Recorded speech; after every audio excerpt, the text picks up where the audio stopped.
루소 형제의 신작 그레이맨이 도착했습니다. 이 영화는 넷플릭스 오리지널 영화인데요. 넷플릭스 공개 전에 상영관이 그리 많지는 않지만 극장 개봉 중에 있습니다. 과거 옥자, 아이리시맨, 돈룩업 등의 넷플릭스 오리지널 영화들과 유사한 행보를 보이고 있는 것이죠. 제가 개인적으로 그레이맨을 기대했던 이유는 두 가지입니다. 감독과 배우의 네임드 때문에. 우선 연출을 맡은 루소 형제는 마블 시네마틱 유니버스 페이지 2의 캡틴 아메리카 윈터 솔저를 시작으로 페이지 3의 시빌 워, 어벤져스 인피니티 워, 어벤져스 엔드게임을 견인한 대단한 형제 감독이죠. 이들은 MCU 세계관에서 가장 성공적인 커리어를 찍은 감독으로 평가받고 있기도 합니다. 그런데 사실 저는 MCU 이전부터도 루소 형제 작품을 좋게 보았는데요. 웰컴 투 콜린우드, 유, 미 앤 듀프리 같은 작품들을 재밌게 봤었거든요. 특히 유, 미 앤 듀프리는 정말 기분 유쾌해지게 만드는 좋은 영화라고 생각합니다. 말하자면 저에게 루소 형제는 히어로 장르 이외의 영화를 연출하는 데에도 꽤나 능력 있는 분들로 보이는 것이죠. 다음은 배우들에 대한 이야기를 짧게 말씀드리겠습니다. 그레이맨에는 여러 핫한 배우분들이 대거 출연하지만 저는 특히 두 배우가 눈에 들어오더라고요. 바로 식스 역할의 라이언 고슬링, 그리고 로이드 역할의 크리스 에반스. 두 인물은 완전히 대척점에 있는 캐릭터로 묘사되는데요. 식스는 말이 없고 차분하게 감정 컨트롤을 하는 인물인데 반해 로이드는 요란스럽고 툭하면 뜨거워지는 인물이죠. 저는 두 연기 모두 좋더라고요. 먼저 라이언 고슬링은 얼굴이 너무 매력적이었는데요. 단순히 외모를 말씀드리는 게 아니라 극중 회색지대의 인물이 갖는 이미지와 상당히 잘 어울리는 침착한 표정이 좋았습니다. 얼굴이 연기를 하고 얼굴이 액션을 하고 있다는 느낌이 들었거든요. 다음으로 크리스 에반스. 그는 비열한 악당을 연기하고 있죠. 저는 이분의 연기 스펙트럼에 놀랐습니다. 아마도 크리스 에반스에게 녹아있는 가장 거대한 이미지 중 하나는 캡틴 아메리카일 것입니다. 그러니까 미국의 가장 정의로운 얼굴을 대변하는 인물. 그런데 그레이맨에서는 캡틴 아메리카와는 완전히 반대되는 캐릭터를 연기하고 있죠. 저에게는 이것이 연기자로서 하나의 이미지에 매몰되지 않기 위한 노력처럼 보이더라고요. 아, 이분이 단지 유명한 할리우드 스타에 머무르는 것이 아니라 자신의 필모그래피를 관리하고 있는 근성 있는 아티스트구나 라는 생각이 들기도 했습니다. 사실 돌이켜보면 크리스 에반스는 과거에 봉준호 감독님의 설국열차 같은 영화에 출연하기도 했었죠. 아무튼 이제 본격적으로 영화의 내적인 이야기로 들어갈 텐데요. 결론부터 말씀드리면 그레이맨, 저에겐 조금 아쉬운 작품이었습니다. 근작 탑건 매버릭처럼 웰메이드 블록버스터를 기대했었는데요. 화려한 외연에 비해 속이 많이 비어 보이는 영화로 느껴졌거든요. 그럼에도 불구하고 루소 형제가 그린 세계관의 면면은 분명히 전달받을 수 있었습니다. 그래서 저는 이번 그레이맨에 대한 리뷰는 이 영화에 어려있는 창작자의 의식과 태도를 두 가지 관점으로 이야기해보려고 합니다. 회색과 빨간색을 경유한 루소 형제의 세계관, 그리고 부자 관계를 경유한 루소 형제의 세계관. 그레이맨 끝장 리뷰 지금 시작합니다.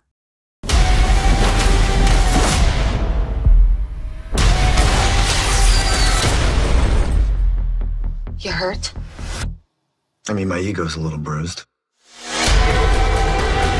저에게 그레이맨의 몇몇 연출은 어벤져스 시리즈를 떠올리게 했는데요. 그중 하나는 비행기 탈출 시퀀스입니다. 식스는 피치의 어쩔 수 없는 배신으로 인해 운항 중인 기체에서 빠져나오게 되죠. 낙하산도 없이 직활강을 하게 된 식스는 생존을 하기 위해 낙하산을 메고 있는 적에게로 향합니다. 이때 그가 날아가는 모습, 비행을 하는 그의 시선 등등은 자연스레 아이언맨의 그것을 떠올리게 하더라고요. 이러한 외연의 측면뿐만이 아니라 이야기적 측면에서도 MCU의 작품이 생각났는데요. 저는 특히 캡틴 아메리카 시빌 워가 떠오르더라고요. 이유는 선명합니다. 시빌 워의 중요한 테마였던 소코비아 협정의 맥락이 그레이맨에도 어려있기 때문입니다. 소코비아 협정은 히어로들이 세계를 구하기 위해 벌이는 일들이 도시 곳곳을 쑥대밭으로 만들면서 민간에 피해를 주니 그들을 유엔 산하에 넣어 관리하자는 내용의 협정인데요. 이 협정은 여러 담론을 제기합니다. 정의라는 명분으로 행하는 일에 따르는 파기는 괜찮은 것인가? 그러니까 거대한 대의를 위해 작은 희생은 눈 감아도 되는가? 혹은 반대로 특수한 개인을 정부에서 통제하고 관리하는 것이 옳은가? 히어로들의 자유는 박탈당해도 괜찮은 것인가? 등등. 영화에서 멤버들이 편을 나누는 이유는 이렇게 사안이 첨예하기 때문이겠죠.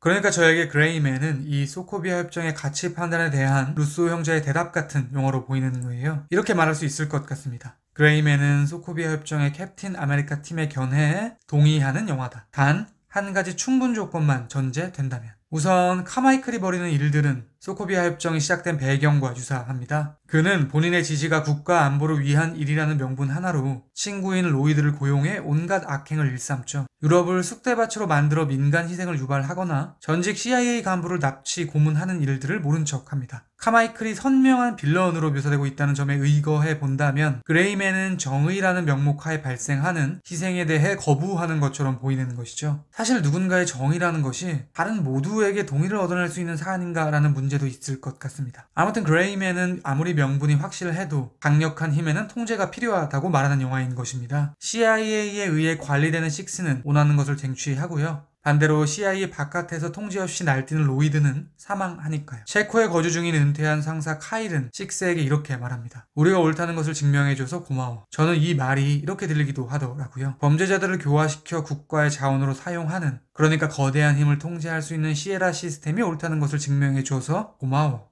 물론 그렇다고 그레이맨이 무조건적인 통제를 주장하고 있는 것은 아닙니다. 앞서 언급드린 것처럼 통제에는 반드시 전제 조건이 필요하다고 말하고 있는데요. 그것은 바로 통제를 하는 집단이 거대한 인간애를 가지고 있어야 한다는 것입니다. 시에라 시스템의 간부인 피츠나 카일은 자신이 사랑하는 이들을 위해 본인의 생명을 희생할 정도로 이상적인 휴머니스트로 묘사되고 있죠. 그러니까 그레이맨은 소코비아 협정에 젖줄을 댄 두 가치가 대립하는 영화로 보이기도 하는데요. 영화에서 이것은 색으로도 표현되고 있습니다. 이렇게 말할 수 있을 것 같습니다. 그레이맨은 빨간색과 회색이 대립하는 영화다. 물론 색에 대한 묘사가 선명하게 표현되고 있는 것은 아니라서 창작자의 의도가 아닐 수도 있습니다. 단지 저의 무리한 의견일 뿐일 수도 있겠지만 그럼에도 불구하고 밀고 나가 보겠습니다. 제가 보기에 적색은 그레이맨의 세계관에 반하는 색으로 보입니다. 그러니까 카마이클, 로이드 집단의 가치를 대변하는 색으로 보이는 것이죠. 반대로 회색은 피츠, 식스의 가치를 대변하는 색으로 보이는데요. 말하자면 회색은 창작자의 태도와 결부되는 색인 것이죠. 무엇보다 영화는 제목부터 그레이가 들어가고 있기도 하니까요.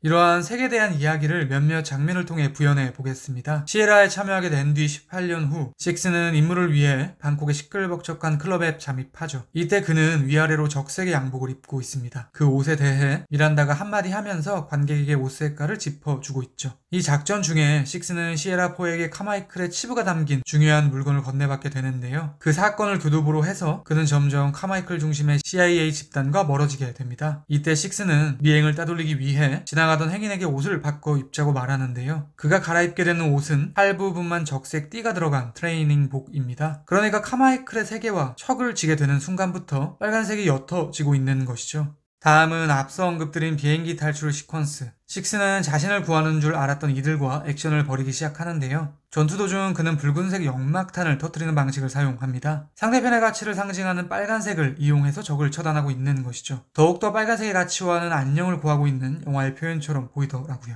마지막으로 여권 위조업자를 찾아갔을 때 씻고 나온 식스는 이제는 빨간색이 전혀 보이지 않는 완연한 회색 옷으로 갈아입은 상태입니다. 그에게서 빨간색의 자장이 완전히 사라지게 된 것이죠. 색의 묘사는 미란다를 통해서도 나타나는데요. 그녀는 체코에게 쫓기는 식스를 돕기 위해 차를 끌고 등장합니다. 이때 차의 색깔이 빨간색이죠. 사실 미란다는 나름 식스의 편에 서서 그를 돕기는 하지만 그 이유는 결국 자신의 경력에 흠이 가지 않게 하기 위해, 그러니까 자신에 대한 오해를 식스를 통해 상부에 전달하기 위해 그를 돕고 있는 것이거든요. 영화의 끝자락에 그녀는 카마이클 집단과 전략적 동맹을 하는 것으로 묘사되고 있기도 하니까요. 그러니까 미란다는 어떻게 보면 회색보다는 적색과 어울리는 인물로 보이는 것이죠.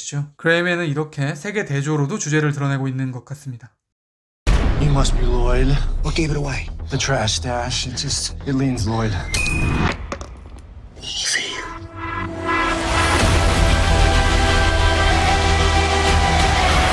I'm about to put a hit. 다음은 그레이맨에 묘사되는 부자 관계를 경유한 루소 형제의 세계관을 말씀드리겠습니다. 제가 보기에 식스에게는 두 명의 아버지가 있는 것 같습니다. 폭력을 일삼던 친아버지, 자신을 품어주고 좋은 유대를 보이는 피츠. 피츠와 식스의 관계에 대해 칼라이트가 직접적으로 이렇게 얘기하기도 하죠. 부자지간이나 마찬가지지. 그러니까 이렇게 말할 수 있을 것 같습니다. 그레이맨은 아들 식스가 나쁜 아버지와 착한 아버지 중 선택을 하는 영화다. 그가 나쁜 아버지는 살해하고 착한 아버지는 구출을 한다는 점에서 식스는 당연히 착한 아버지를 계승하고 있는 것이겠죠. 사실 이 아버지라는 존재는 넓게 보면 윗세대라고 말할 수 있을 것입니다. 영화에서 식스의 친부는 마초맨으로 묘사되고 있는데요. 그러니까 아들을 강하게 키운다는 명목 하에 고문하고 구타를 감행하는 폭력적인 아버지. 이 나쁜 아버지를 세대라는 관점으로 치환하면요. 결국 모든 나쁜 아버지들의 폭력의 총합은 윗세대가 일으킨 전쟁이 될 것입니다. 즉 그레이맨이 비판하는 폭력의 근원을 특정 짓자면 저에게는 2차 세계대전으로 보이기도 하는 것이죠. 무엇보다 로이드의 소염이 다분히 히틀러를 떠올리게 하더라고요. 이렇게 식스가 착한 아버지를 계승한 아들이라면 로이드는 나쁜 아버지를 계승한 아들일 것입니다. 그는 호전적이고 폭력적이며 언제나 활활 타오르고 있죠. 로이드와 식스가 육탄전을 벌이던 끝자락 시퀀스에서 로이드는 식스가 숨을 쉬지 못하게 물 안으로 구속하는데요. 이 장면은 식스가 아버지에게 물고문을 당하던 과거와 교차 편집됩니다. 즉 로이드는 폭력적인 윗세대라는 공식을 형성시키고 있는 것이죠. 그러니까 저에게 그레이맨이 강력한 힘을 통제해야 한다고 주장하는 근거 중에는 실제 역사 속에서 통제되지 않는 힘이 만들어낸 부작용들이 놓여 있는 것처럼 보이기도 합니다. 마지막으로 루소 형제의 휴머니즘에 대한 이야기를 드리겠습니다. 언급드렸던 저에게 그레이맨의 주제는 강력한 힘에는 통제가 필요하지만 통제의 주체는 무한한 휴머니스트여야 한다로 보였는데요. 영화에는 그러한 휴머니즘이 녹아 있습니다. 식스가 처음 시에라4를 저격하지 못했던 이유는 그 옆에 소년이 있었기 때문이고요. 또한 식스는 예상치 못한 희생을 우려해 아무리 위급한 상황이어도 장전된 상태의 총을 던지지 않죠. 사실 제가 서두에 말씀드린 루소 형제의 초기작들에도 강력한 착함이 어려 있거든요. 그러니까 저에게 루소 형제의 세계를 관통하는 핵심 중 하나는 인간애로 보이기도 하는 것이죠. 그런 관점에서 봤을 때 시에라라는 명칭도 흥미롭더라고요. 왜냐하면 이것은 자연스레 존 휴스턴의 고전 걸작 시에라 마드레의 보석을 떠오르게 했기 때문입니다. 헐겁게 말해서 시에라 마드레의 보석의 주제는 거대한 보물을 찾아 떠난 이들이 얻은 것은 결국 그보다 위대한 인간애였다 이거거든요. 그런 관점에서 본다면 시에라라는 명명도 왠지 루소 형제의 휴머니즘과 결부된 것처럼 느껴지기도 하더라고요. 그레이맨에 대한 제 별점은 별 3개고요. 한 줄 평은 다음과 같습니다. 소코비아 협정에서 캡틴 아메리카의 견해에 동의하는 영화. 그러니까 시에라 마드레의 보석의 가치를 따르는 영화. 지금까지 그레이맨에 대한 헐거운 리뷰였습니다. 제가 100% 확답을 드리지는 못하겠지만 아마도 다음 리뷰는 지금 보여드릴 이 영화가 되지 않을까 싶습니다. 그리고 당연한 이야기지만 그 어떤 영화라 해도 언제나 영화는 제 리뷰보다 무조건 위대합니다. 들어주셔서 감사합니다. 신검 이게 도대체 뭐길래? 근데 그 청둥성을 찾아가 이걸 왜 찾을까요? 심상치가 않네요. 그게 어디 있는지 아십니까?